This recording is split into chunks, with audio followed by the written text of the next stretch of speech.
Who'd like to go first? Who's got clear ideas about where we've got to? Ingrid. To me, it became again very, very clear two things. One is almost none of us is realizing that we are living in a global world, meaning that it is kind of the end, and with the refugees, it became aware that we have to deal with the global world, and we all carry responsibility for that, and we have to act as people of the world much more than as, let's say, British or Germans or Armenians. And that there is still a big lack of information about facts and figures. And then third, there is a great need for dialogue, because apparently there are so different perspectives from the one side and the other side, let's say from Africa and from Europe, as we've seen in that one panel this afternoon. And the issue as well of perceptions, public perceptions, and the reality and the difference between data and perceptions. Yes, of course. People have wrong perceptions, and one, that language is so crucial. With wrong perspectives and with the wrong language, you can foster that nationalism and populism we are watching very, very much. Good, okay. I'm looking at the notes from right at the beginning of the day about what we wanted to achieve. The solution needed to be found in the countries of the Western world, and on-site, successful integration and development will be crucial for social cohesion, but above all, the differences between flight and migration. Do you think we achieved that, Ruben? I think we did one small step ahead, which is already good. We not achieved it. I don't have an illusion what we can achieve in one day conference. But should the steps have been bigger today? I'm the perfectionist. This is why I always wants to more. This is why don't ask me this question. I will say yes, we need to do more. But I'm realist also. I think we made a good step forward. I think the key challenge why we didn't achieve more, and this is the problem what we need to realize. We're coming from industrial society. In industrial society, we're all living in our own tunnels. And today was clear with debate sometimes, but we have a lot of monologues, but not the dialogues, because everybody's saying something which we believe is important. People were talking to each other, though. We talk. There was a dialogue, by my definition.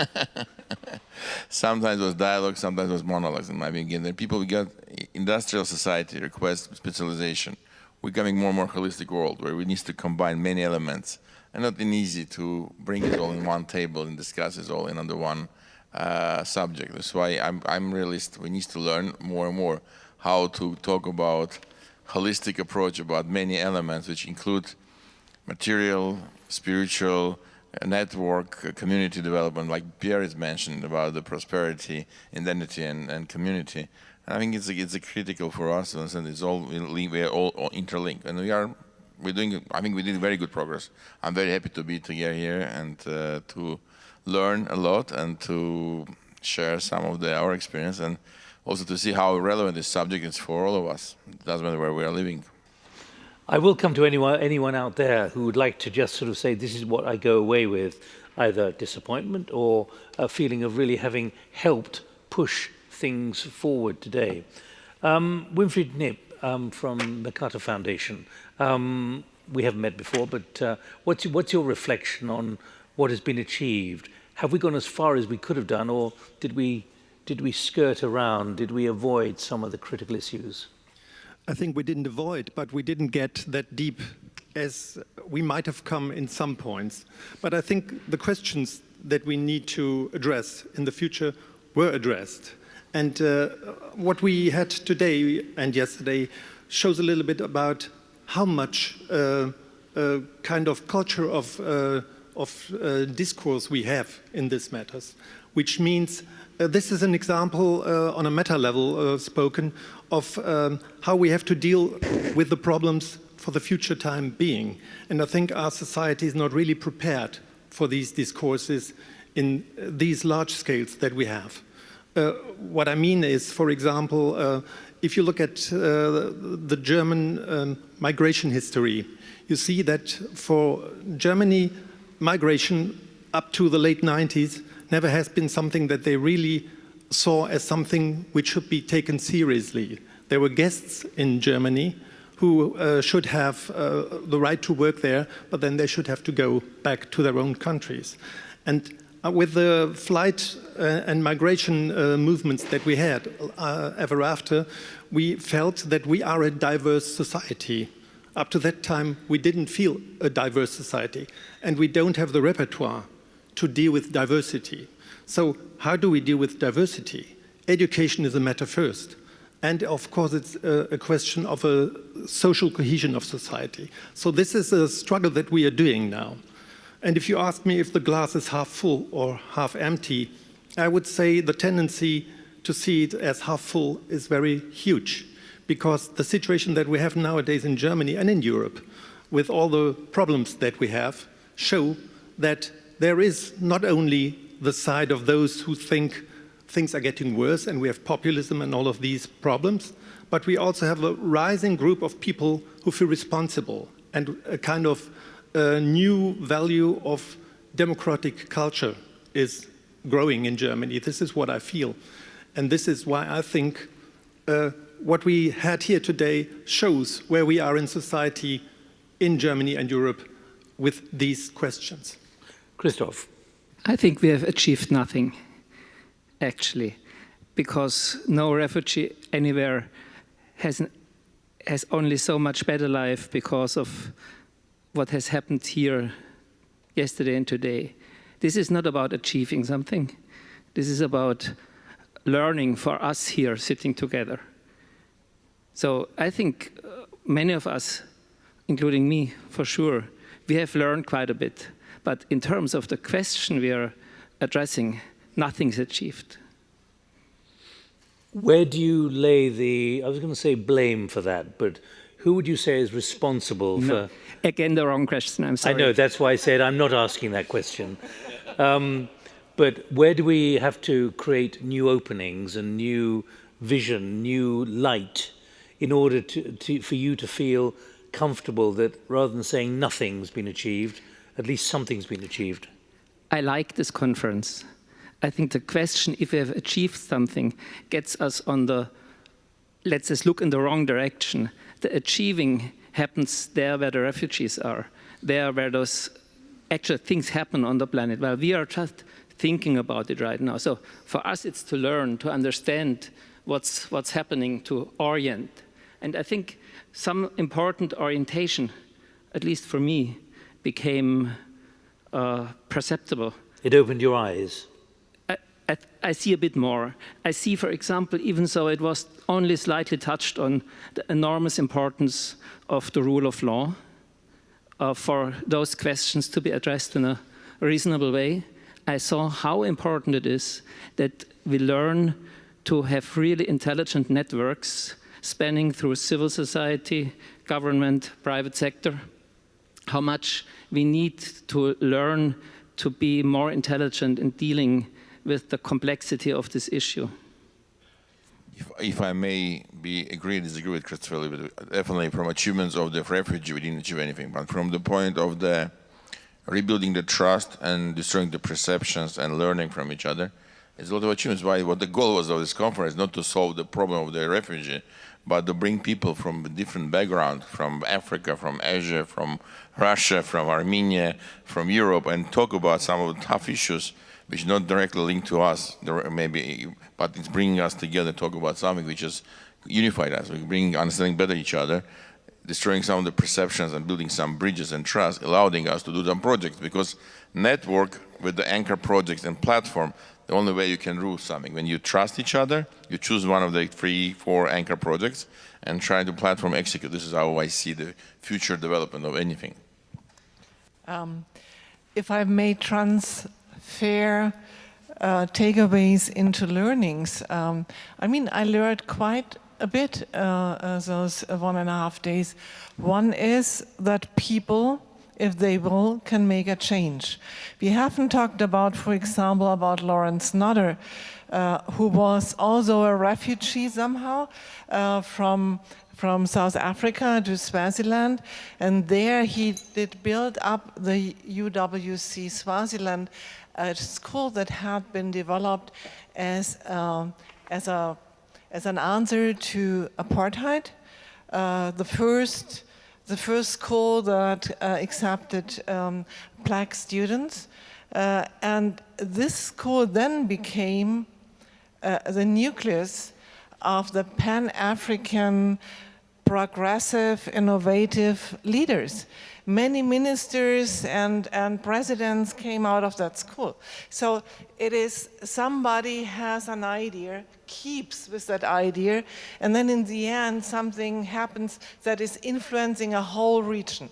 So this is one thing I learned, and Margarita and all the other examples we have seen, or Jamina, who did so much in Afghanistan for women's rights. This is one I learned. The other thing I learned, I already said that we have to think globally, really globally, and then we do not have to fight about a Marshall Plan name or name it differently or whatever. So the third thing is that I not learned but take away again, and this is from Aurora mainly, that there is that human aspect in it all.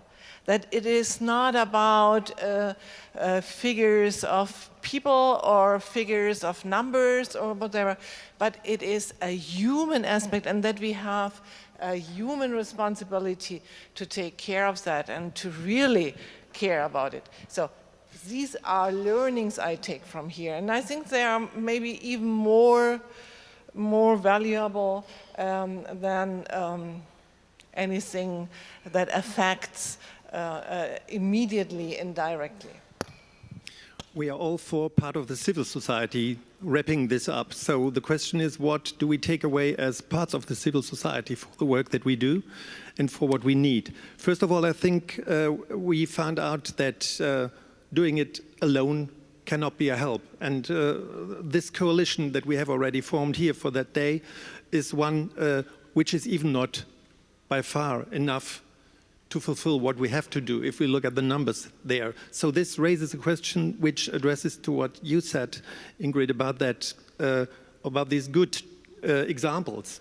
But how do we transfer these good examples to a system? How can we get a systematic approach?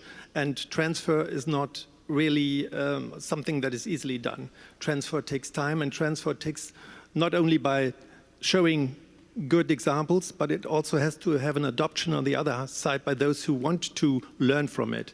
So this is a very special work that has to be done and which can be monitored by foundations and other parts of the civil society. So for me, I think what we need is, first of all, scientific expertise, like it is done by those people who are forming, for example, the Experts Council of Migration Integration in Germany. And we would need more of these groups of expertise makers, of think tankers, in the terms of policy advice on a European level. Because most of the questions that we raised here are addressed on a European level. So we cannot only look to national frontiers, we have to look to what can be done in European terms. So this makes it complicated, and this brings me to the point that we should be clear of what we do and where we do it, which means that we have to concentrate on where we can make an asset and where we can raise something which is really working and being systemic. All right. Anyone else want to come in? The real gap is between foundation, civil society, and the political world. So we heard both here about Germany not listening always to good examples of foundations, of charity work or civil society. And we heard it also from Nigeria and from other countries. So I think what we really have to tackle is a better cooperation between foundation, civil society, and we should demand and request that politicians listen more carefully to this work. Thank you. Anyone else? Please. It's something that I've felt throughout the 2 days, and that it is that we have to make a reference to policy change. I mean, if we want some of these changes to be sustainable and to be long-term, both in the developing world, both in terms of migrants and refugees, and in both receiving countries and exit countries, we have to aim for policy change, and that is that dialogue with the politicians, and it isn't just with the current politicians, but it's how we introduce different elements so that they are longer lasting and sustainable. Thank you very much. Anyone else? Right. Would anyone here? No. Yes, Christof. Another thing I learned is how important the theme of gratitude is, and also what Jens Waltermann talked about at the last panel, hope. So we need to be very objective in addressing and analyzing the situation. It's not a good idea to try to tell better stories than how reality is. And on the other hand, we need to have those motives, like gratitude, which allows us to do things we otherwise wouldn't do, or hope, which allows us to sustain. So I think the narratives really will then work when they are using or applying those values. So the narratives, the stories we tell, have a lot to do with the people who can really represent those values like gratitude and hope. And at the same time, we need to be very clear and sober in how we address the situation and not try to manipulate how we look at it. Thank you. Ruben. It's not my achievement, but I was very happy to hear in the morning, if Margaret allowed me to say, the secret way that Jamila decided to create a network of the leaders of doing different part of the world, different projects, and learn from each other and create more systematic network of the WAM supporting each other, because it's also a very important element that people came and now we want to do something together. And the last but not least, I really forget in the morning, invite all of you to come to Armenia June 8 to 10 and follow Aurora next year. Also, we'll be very happy to continue this dialogue, not only in different parts of the world, but of course also in Armenia, to hosting our Aurora Prize ceremony with Aurora Dialogues, and I hope many of you can come join on this event in Armenia. Do we get a 5-kilometer cable car ride? Well, happy to organize this as a special trip. You will be amazed. I know Christopher saw it, and Ingrid saw it. Can I just offer two personal reflections? I'm very struck by this massive gulf between the data and public perceptions. Having been in the information business for many years, I find that quite disturbing, but totally in tune with, I'm tempted to say, the issue of fake news, which I hate as a term. But I think there's a very serious problem here, which is not unique to the issue of migration and flight, which is how you have a public which believes facts as opposed to its emotions. I don't see how that's going to be overcome anytime soon. I started writing about that, warning about it 20 years ago when I was at Harvard, 10 years ago at Oxford as well, and most people thought I was smoking something. But it's a very serious problem. And it's all very well talking about what are the media doing.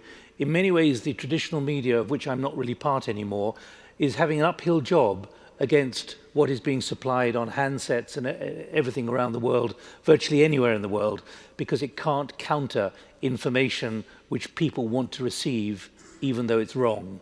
And I see that as a major challenge in all of this, which is an extraordinary paradox in a digitally connected world, that the digitally connected world is actually producing so much information which those who are committed to don't want to believe. And secondly, I've just got a nagging feeling here, and I may be completely wrong.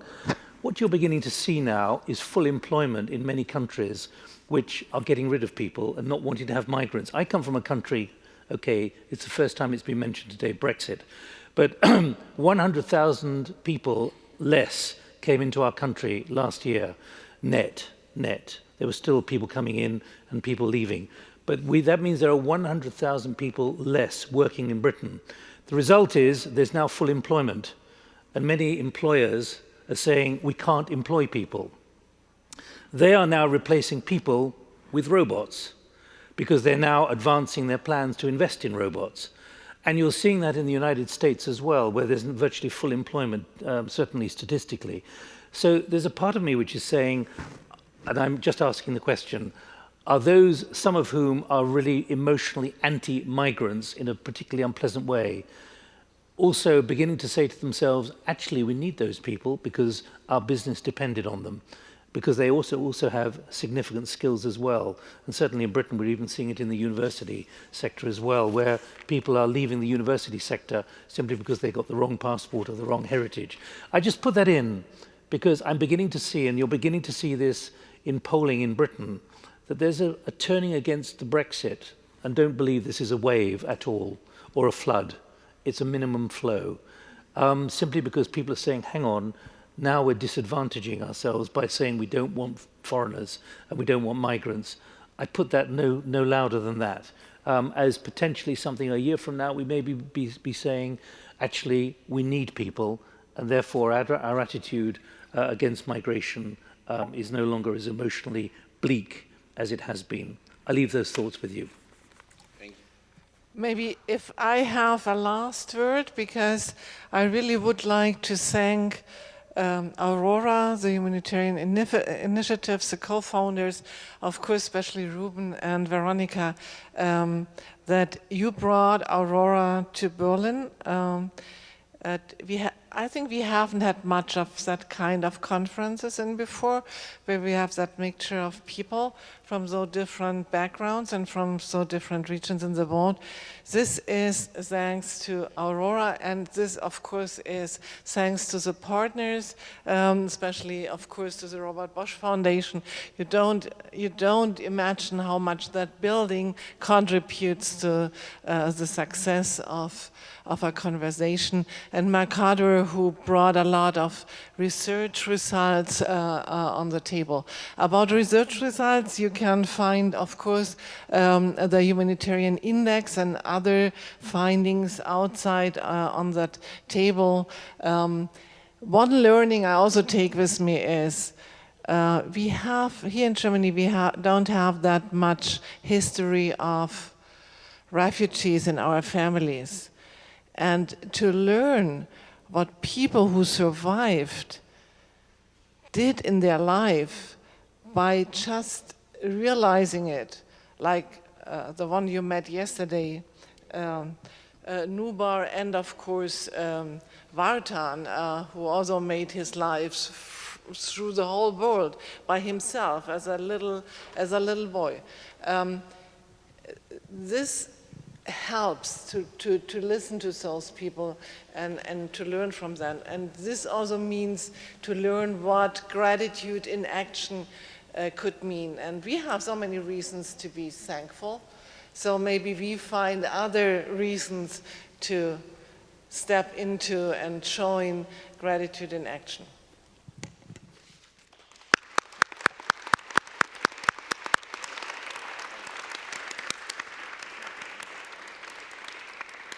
So I guess if I had a hammer, I'd close the proceedings. Is that right?